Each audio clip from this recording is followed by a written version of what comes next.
Good morning and welcome back to the show. Just before we go any further, I do have to issue an apology to North Geelong. They did play in finals last year, and of course they played Winch in the first final because Jason Woolley just reminded me that's when Belinda Todd went over and did her knee last year. So my apologies there, North. You did play in the finals last year. Next game, Bannockburn 40 defeated West Geelong 28 in what was a close game, only 12 goals separating both teams at the end of the day. But I'm sure Deb Arclay down at Bannockburn Flick, very happy with the outcome there. Yeah, happy with their win there. I actually thought this would have been a little closer in the game, but 40 goals is a good amount for Banner. Yeah. And the last game, Flick, sorry, was Winchelsea 65 defeating Anarchy 38. Jason, a nice win there. Yeah, I must admit the game was actually a lot tougher than you would probably read on the scoreboard. I looked at the scoreboard after the game and was very surprised that it actually turned out to be that much of a win. I actually thought it was a lot. You know, it felt like it was 10 to 15 goals of difference, not that much. So it was a good performance by the girls because it was actually really close, nice and early, so we were able to gradually build the lead. And that's what you want to do, I guess. Yeah. Where was Julia not? No Julia? No, we actually, of our regular team, we were down to Hayley McCallum, Angie Mawson and Renee. We had, obviously, V&L Grand Finals were held on the Saturday, so no Hume girls were allowed to participate on the day for obvious reasons. And Julia's eldest sister had her, I think it was her 30th birthday. So it was a big family day, and obviously girls like to get themselves ready and do whatever girls do during the day. So months in advance we'd plan that day for her to have off. So we were very skeleton staff, so to speak, on Saturday.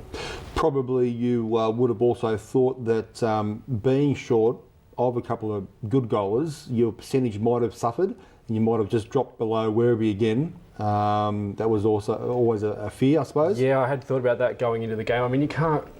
This percentage is something you don't want to get distracted by, but at the same time, top spot was nice. So we were able to get some more than competent goalers, some excellent goalers to play on the weekend. Kira Thompson's played with us for a big part of the season now, so she'll be probably there come finals time. And Briley Parker as well was someone who was a more than handy replacement at goal shooter, so it was a good outcome for us. Kira Thompson, where's she from? She actually plays Premier League with Plenty Valley, so she's actually a friend of Julia's. They grew up playing a bit of netball together, so there's a relationship already there, which is handy.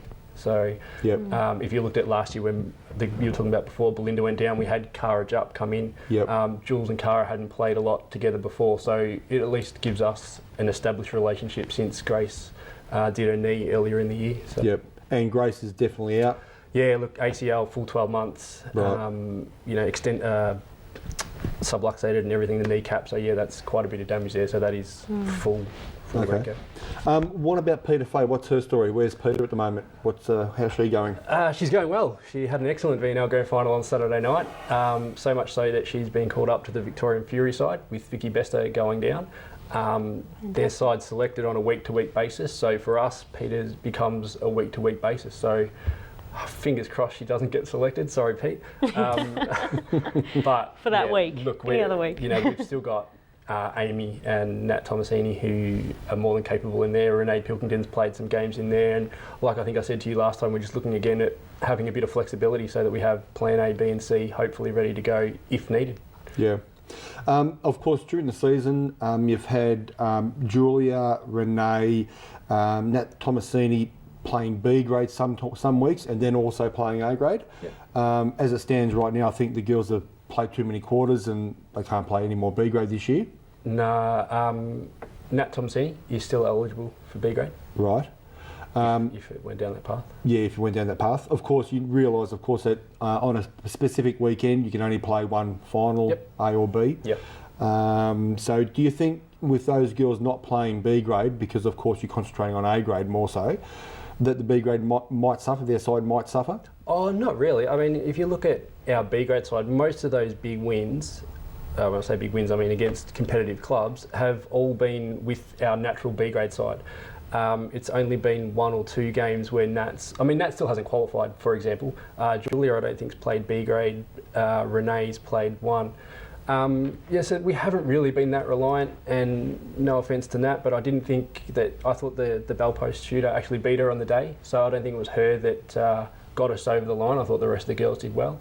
Yep. Unfortunately, we've struck that injury curse time where Belinda's hurt her Achilles, and our keeper Katie Jewell had gone down with injury amongst a couple of others. So whilst we had some players that were available that could come down and help us out, why not? We're in a strong position. We can keep pushing from there and give Min a chance to get us up 100% right come finals, and same with the others. So. Speaking of Belinda Todd, how is she? Is she recovered from her calf injury? Or? Yeah, she'll be right on. I mean, if we can get a win this week and have the extra week off, that's actually a bonus. She probably would have been ready to go. She's probably borderline this week. Obviously, no use in playing her, so we'll hold her back a week. Go for that first week off, probably play her a game, so I'll organise some kind of game for her there, and then hit week 2 of the finals with her 100% ready to go. Okay. And of course, with the way Winchelsea is structured, where a lot of the girls play, championship in Melbourne or VNL finals or whatever, is that going to affect you any more going forward between now and finals? That's done. That's done? Grand finals are last Saturday, which means that all those extra commitments are gone. Yep. So as of this week, we're back to normal, full steam ahead, pretty much, apart from Pete, who has Fury commitments. Right. So apart from Pete, who has Fury commitments, and Grace Holland, who's out for the rest of the year, any other injury concerns at Winch?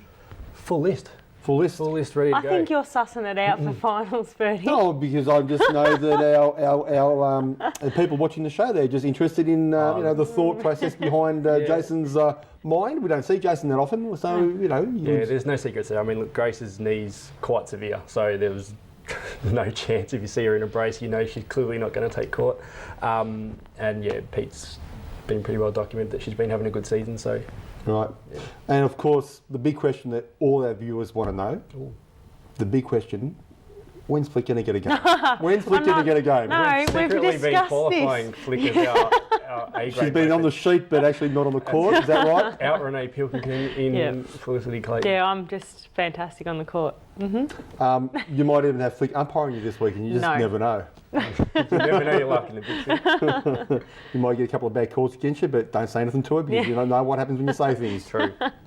All right, look, we might go on a quick break, and we'll be back in just a moment.